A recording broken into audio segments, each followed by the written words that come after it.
On the 13th of February 2023, the European Parliament approved by majority of votes the Cutting Carbon Emissions Agreement. This means that new cars and vans registrations, gasoline and diesel-powered, by 2035 should be reduced by 100% in order to meet the targets set by the Fit for 55 European Plan. The Europarlament decision taken on February was supposed to be followed by the European Council confirmatory vote, but in March 2023 the Committee of Permanent Representatives postponed the vote until further notice. The reasons for this stop are several. From the already known opposition of Poland, Bulgaria and Hungary, through the Italian position change going further, doubts have been arisen from the governing German coalition. In fact, the FDP party, the Liberals, reaffirmed their opposition to the last European Parliament adoption how it was in February. The German Federal Ministry for Digital and Transport, Volker Wissing, has taken a position against a final agreement that wouldn't flunk to the electric car technology, a solution which would consider e-fuels, also known as synthetic fuels, to contain power the combustion engines, allowing their industries to build with this kind of technology over the 2035 term date. The same Volker Wissing states that in achieving climate targets, all options and technologies must be left open. At the end of March, Franz Timmermans announced via Twitter that the EU Commission and Germany reached the e-fuels agreement. So, for the next years, we cannot exclude that some competition between electric cars and synthetic fuels could theoretically be developed on the decarbonization road. E-fuel is a synthetic fuel produced by combining hydrogen and carbon dioxide. The production process requires water, energy, and carbon.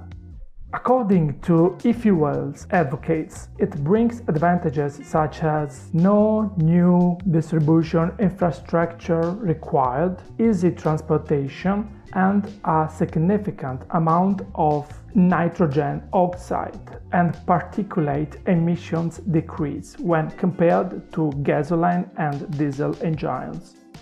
For the sake of completeness, synthetic fuel thermal efficiency, whose production today costs around €10 per liter, is around 35%. The electric car thermal efficiency is, on the other hand, around 80%.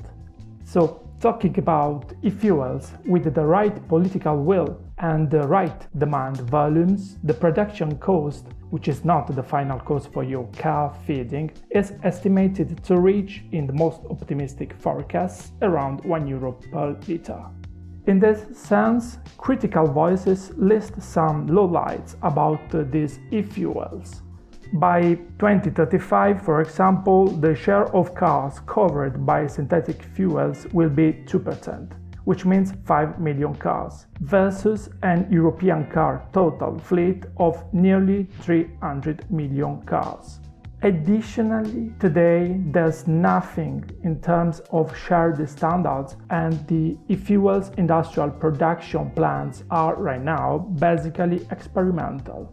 Furthermore, e-fuels have a significantly higher environmental impact than electric cars, which emit over their entire life cycle 53% less CO2 than e-fuels vehicles. Mostly skeptical is the economist Claudia Kempfert's opinion about the e-fuels. She points out how this production currently requires an enormous amount of energy.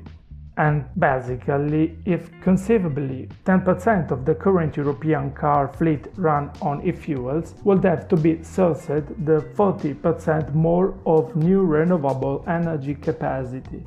The TU Berg Academy Freiberg analyst assesses that 1 liter of e-fuel production requires 10 kilowatt hours of electricity, which means 1/10 of the monthly energy consumption of a single dwelling unit.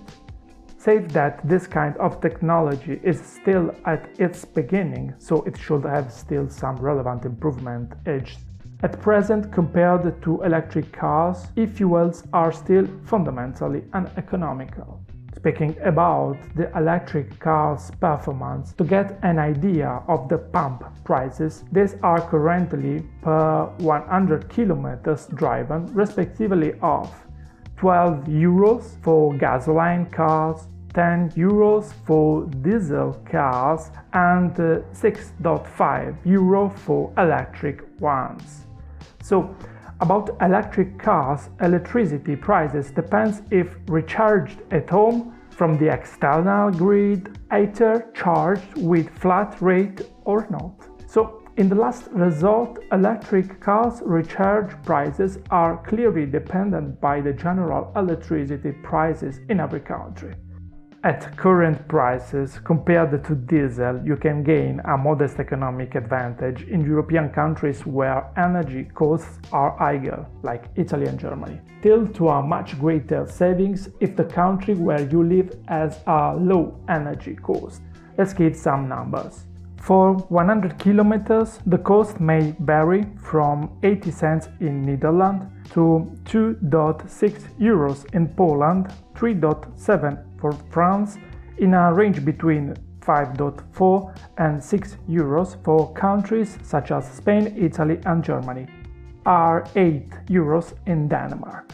Bloomberg NEF statistician report indicates that for the first time, global investments in the low-carbon energy transition reached, explained the report, the parity with fossil fuels capital supply investments.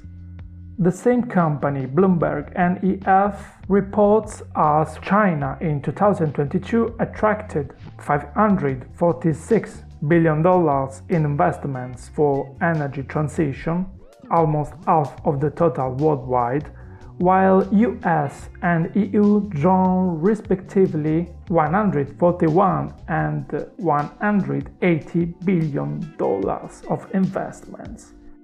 Now, realizing China alone produced 30% of the total energy from renewable sources installed in the world and about 70% of solar panels and almost half of wind turbines, it's quite clear that Europe needs to work not only on technologies and targets, but to plan supplies, sources and a strategical independence. So, according to the last European agreement, has been decided that within the year 2030 should be reached in terms of energy production by renewable sources the share of 42.5%.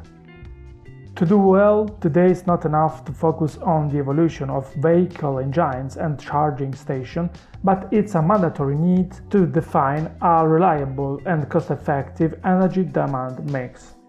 In practice, the basic assumption becomes to realize that in these years it may be necessary to be called to make choices, either drastic or compromised that they would be.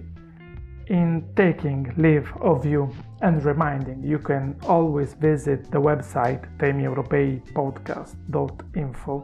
I want to invite you to continue to support this channel, feeding our willingness to consolidate the moment before the opinion creation and offering you a fair glance on the current European facts, policies and challenges.